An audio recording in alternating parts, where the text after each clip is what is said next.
Hello hi നമസ്കാരം. ഇന്ന് star fruit പഴുത്തുണ്ട് കേട്ടോ. വേറെ കുറച്ചുണ്ടായിരുന്നു, ഏകദേശം ഞാൻ ഒന്ന് പറിച്ച് തീർന്നു. ഇത് ഒരെണ്ണമുണ്ട്. ഇതെങ്ങനെയുണ്ടെന്ന് നോക്കാം. കുഴപ്പമൊന്നുമില്ല കേട്ടോ കഴിച്ചിട്ട്. ഏകദേശം ചെറിയൊരു പുളിയൊക്കെ ഉണ്ടാകുമെങ്കിൽ ഒരു കശുമാങ്ങയുടെ ചോദിച്ചിട്ട് എനിക്ക് രീതിയാണ് ജോലി ഒന്ന് കഴിച്ചിട്ട് എന്ന് പറയാം.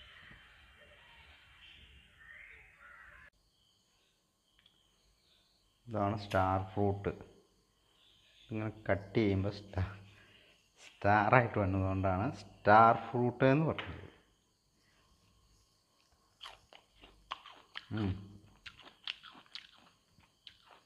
നല്ല മധുരമൊന്നുമില്ല, ഒരു കശുമാവയുടെ ഒരു ചവർപ്പും ചെറിയൊരു പുളി, ഒരു മധുരം.